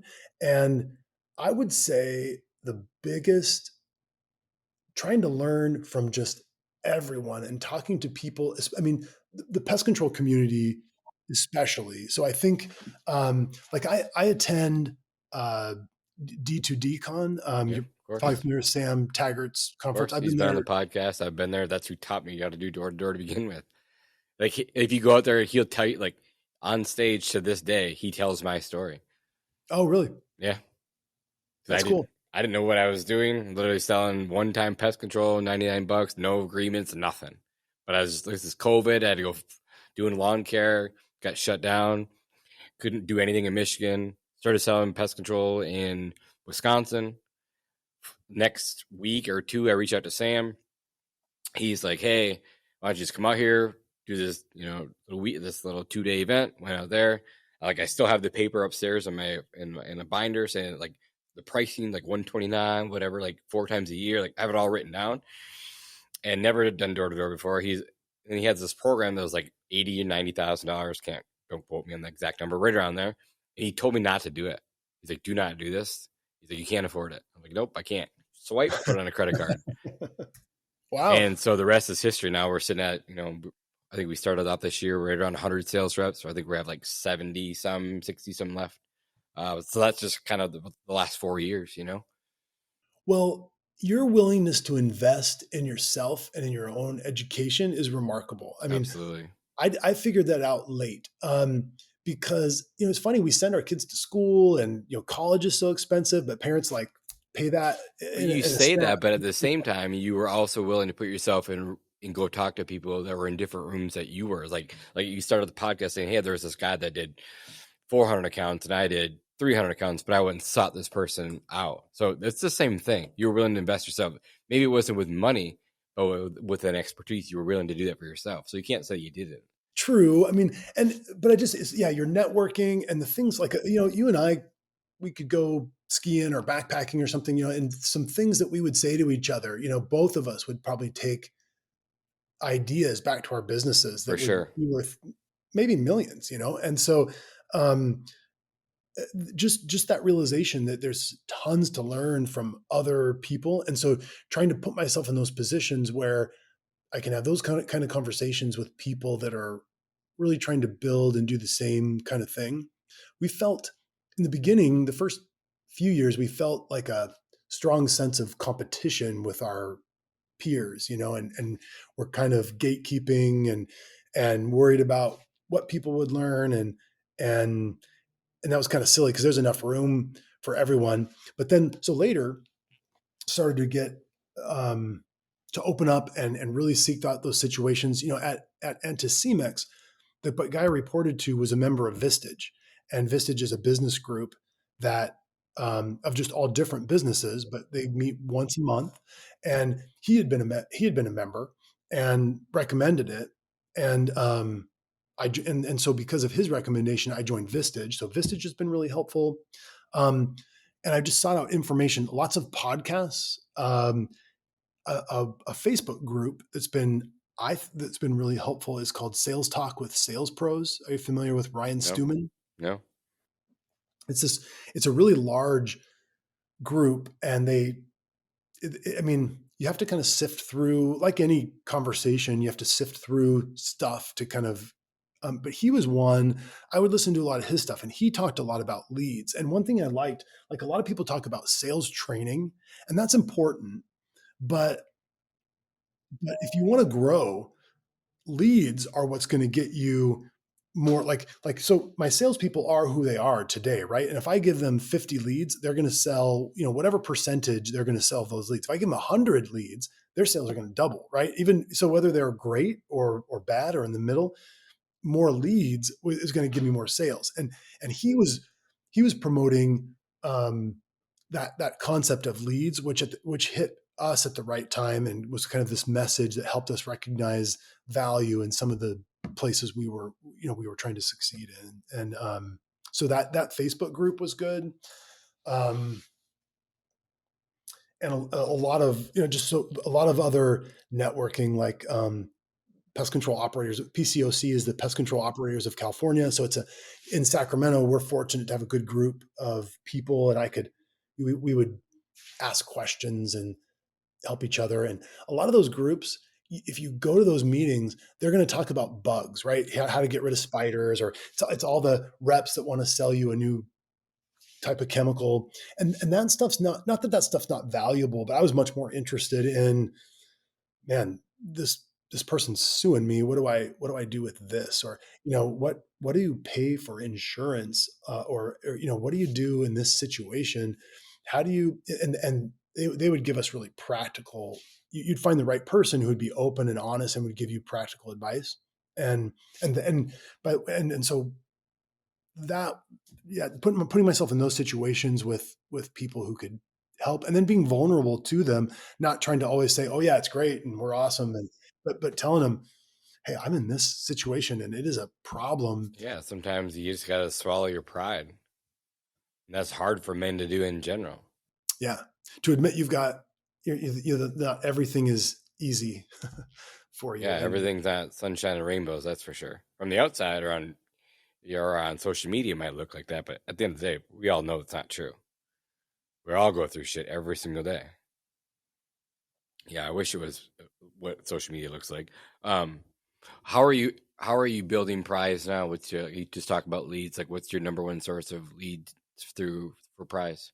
Yeah, so we're call center based. We're pulling leads in, and we don't do any SEO, which I think is a mistake. I mean, I think we should do some, but right now our model is every dollar we spend is attributable to customers. So we want to know, if I spent $1,000 with this company, I want to know how many phone calls I got and how many customers I got from that, and the value of those.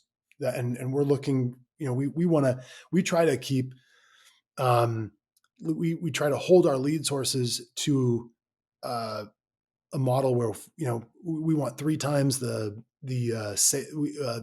amount we spend with them in sales. Yeah, so like your CAC to LTV, so customer acquisition cost versus lifetime value of client. Right. Yeah. So of the first year, and I think some people would argue that, obviously there's more value than just the first year, because you get customers that stay however long. Yeah, but you guys are also somewhat new, so you don't have a whole lot of LTV to go off of, like data. Right. It's all an estimate. Right. So you can say, oh yeah, well it's 2 years, but it's because most of you just started, so most of your customers could always show a year. So your LTV would be off anyway. You just don't have the data yet. Or ultimately, it's probably going to be like a 5 to 7 year thing. Your LTV to CAC ratio should probably be 10 to 20 to 1. Actually, we've got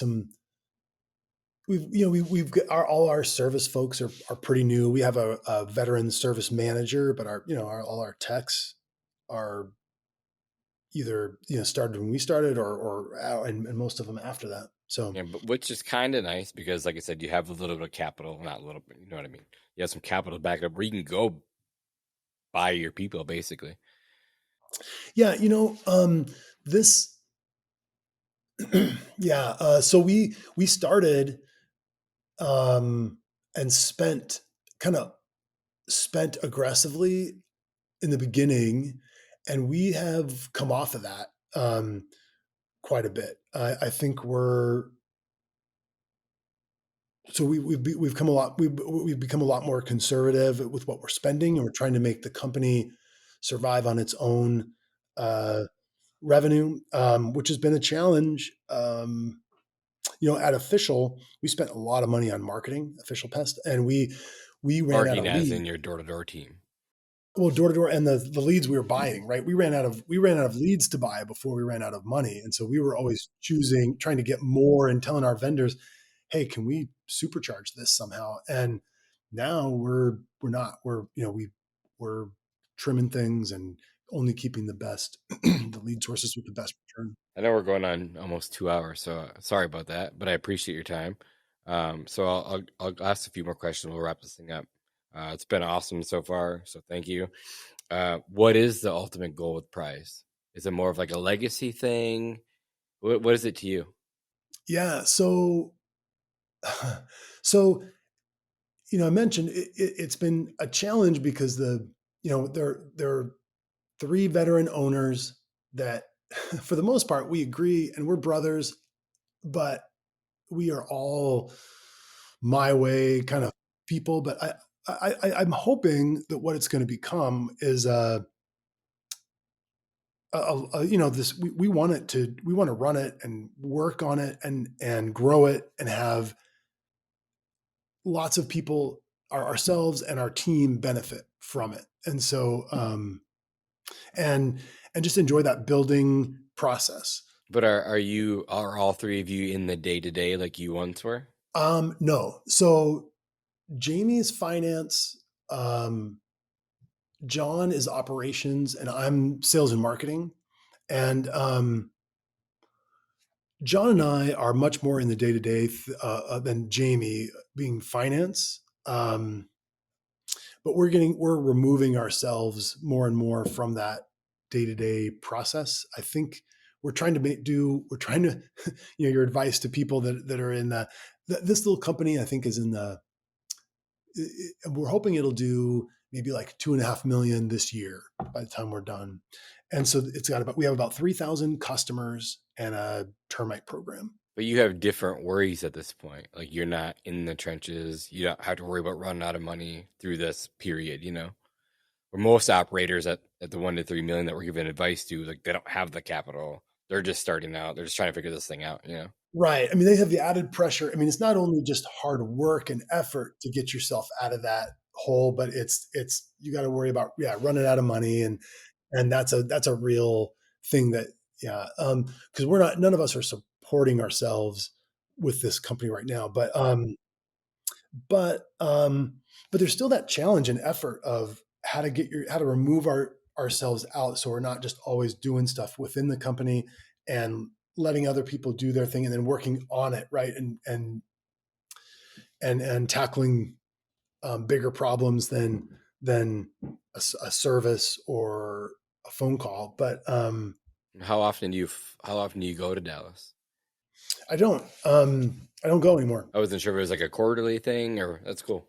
Yeah, I thought it would be more often. I think I might have only gone twice. I thought I would go pretty often, but I can do a lot remotely, and a lot of our team is remote anyway, so they're not all there. So I don't have to go very often. That's awesome. So what do the next 5 years look like for you, Jeff? More backpacking? Yeah, some backpacking trips, hopefully some good ones. So my oldest daughter is 28, and she's a librarian for UC Davis, and but she lives in an apartment above our barn.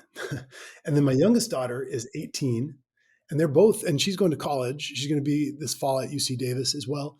And so they're both going to be out. And so my wife and I are going to be empty nesters, which is kind of different. And it's going to be like, I'm fearing this day. Yeah, it's odd. So it's a different feeling and some freedom from like that normal schedule, like my kid's sports schedule, right? Or we got to be home because Stella is going to be home at a certain time, and we need to, we got to make sure she's done her homework or whatever. So I just read a quote 2 days ago, maybe it doesn't matter, a couple of days ago. It said the hardest thing about being a father is that we're teaching the ones that we can't live without to live without us. Yeah. I think I saw something with that recently too. Patrick Bet-David. Yeah, I think I saw that on a TikTok video. But so we're approaching that. So for me, it was when we sold the company and I was out of it. That was a traumatic moment. I mean, you go from I went from something that occupied my every thought and most of my time, and just all of my effort, and all of a sudden it's just poof. It's still there. Did you take like a year hiatus or anything like that? No. No. So most people don't. Like most people try, say they're going to, then they go do it and they're bored out of their mind. Yeah, we didn't. And I wanted to keep working on something, and I felt like, man, it's such heavy lifting in the beginning. If we just get started and get that over with and get some, get to that point where there's momentum, It'd be great. But it was such a shock to not have official pest prevention to worry about. I kind of felt a little depressed. My house had always been kind of my fortress of solitude, where I would work. And then even if I came home late, I'd just come home and I just loved being here. And even if I was working a little bit on the weekends, I'd work from here. And it was just this like great escape. And then now all of a sudden I'm here all the time and I work here. And if I'm not careful, I can go 4 days without leaving here, And um, so anyway, that was a huge adjustment. I think my wife's going to have a big adjustment, as when the kid, we're both going to, but for her, it's going to be different. So we're making our way and trying to figure it out. A lot of the things that we did in growing official pest prevention was this sort of trial by error. We were quick to act and then make adjustments. If it's working, we would go in further. If it's not working, we would, try to correct.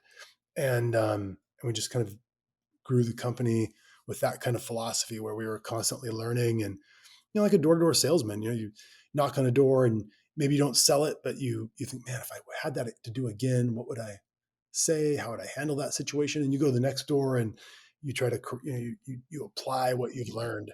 And so over the next 5 years, I plan to, do a little bit of that. I mean, hopefully planning and not having, giant failures, but just, kind of feeling my way forward and correcting myself if I feel like I'm not in the right place, making some adjustments. And Is it easier this time around because you've been there and done it? in some ways, but then in other ways, your biggest problem is still your biggest problem, right? Kind of like, like your kids where, you look at some of the stuff that they're really worried about, like, and you think, man, why are you worried about that? But it's their biggest problem to them. It's real. Yeah. The other thing with, your the relationship with, I remember I said also, I think with official, you trade, I always thought, well, I have all this anxiety. And if I'm short tempered, or whatever, it's because of this job. Or if I'm not eating right, it's because I'm stressed. Or if I'm not, it's because of this job. Well, once official's gone, those problems still exist, but also, you're still concerned about whatever your biggest problems are. So yeah, it's not just, after official, it's not just a cakewalk. There's still, just worry about the next thing. And so that's how an entrepreneur is wired, is to be. That was actually my last question. Can you get it to shut off yet? Can I shut that off? Yeah. Like that worrying about the biggest problem always. That and like the business itself, like with Prize, is it shut off yet? Or is it just never going to shut off ever? It shuts off more. And I leave the business to do other things more than I ever did at Official Pest. So yeah. And I think I'm a little bit better at having my mind in where I am, but that's still something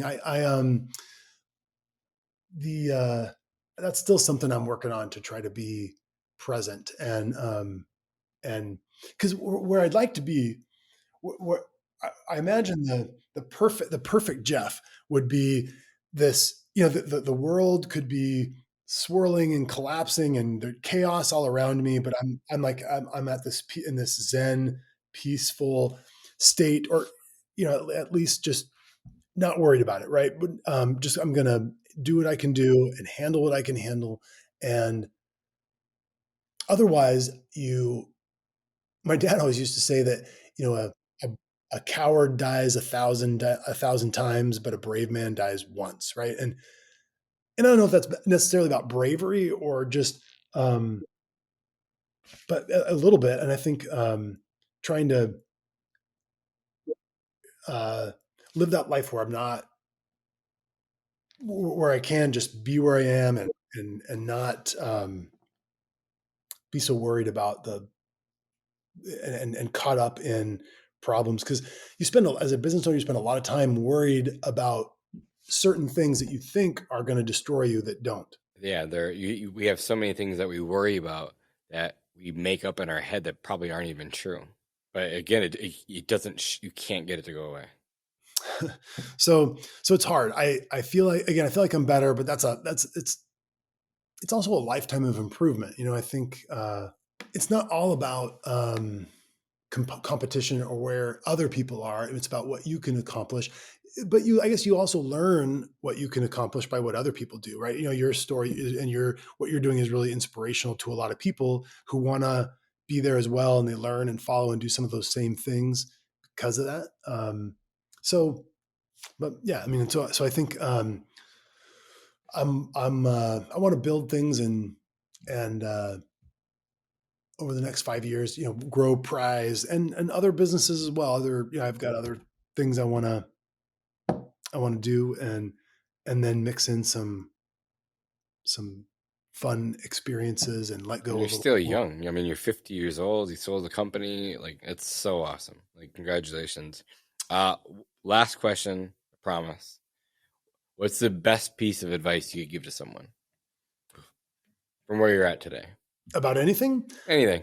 I would just say be open to mentoring and the advice and contribution of others. If you're somebody who's been there and done it, can help you do it so much faster and easier and better. There's just a lot. The path to success is going to be a lot slower if you have to figure out and solve every one of your problems alone versus finding people who know that solution and can just help you. That's great advice. I said it on a podcast yesterday, maybe twice in a row now. Like I said, you should always have 3 mentors. One person that's been there and done it, who can solve your problems with one phone call. Second mentor is roughly someone who's your same size is going to drive you every single day to get better. And then the third mentor is someone who's young, ambitious, very tech savvy, so that you don't get left behind in the times. Yeah, and then contributing to that, right? So I think you can have all 3 of those people that you mentioned can learn things from you when Absolutely. you're find your tribe, right? Be helpful to them. Yeah. Yep. Dang, what an awesome podcast! I guarantee you and I could sit here for the next 6 hours and do this. Yeah, this has been fun. It feels like a Joe Rogan podcast that's 2.5 hours long. It's awesome. But yeah, Jeff, you're an inspiration to myself, an inspiration to a lot of people. We all want to get there someday. You've done it already. Thanks for taking the time with us today to drop a lot of knowledge. I appreciate you being here. I can't wait to look forward to our friendship going forward. And again, it's awesome having you here. Yeah, I look forward to meeting in person. And one thing I would like to say that our conversation has been very Facebook sort of presentation. I mean, I've got tons of mistakes that I've made and for sure. And all kinds of things I would do differently. And I've got struggles now that, I'm and problems I face and Prize Pest Control has not just been a smooth walk in the park either. So I don't want to present myself like that, but me either. If you know me and you listen to the podcast, I put it all out there. Same thing with my Facebook. I don't care. Like, I feel like we resonate more with people when we're honest and open about what's behind the closed doors. Can tell. And I think when you're less concerned about how you look to other people and really into the message and the mission, it shows. So yeah, I really appreciate the things you put out there. I've listened to thoughts of your stuff and plan to keep going. Cool. Well, I appreciate it, Jeff. Thank you. You bet. See ya. Hey guys, thanks for listening to another episode of Pest Control Millionaire. We don't charge any money for the show, but the podcast isn't free. Please like and subscribe and give us a 5-star review in your favorite podcast app. This makes a huge difference for us. If you have any specific questions about your business or your personal life that you'd like answered by me or any of my podcast guests, please send an email to info@pestcontrolmillionaire.com. And if you want to get in touch with me about our marketing class, we do a live version every Thursday night. Check out our website at pestcontrolmillionaires.com. Thank you guys for listening. I'll see you guys in the next one.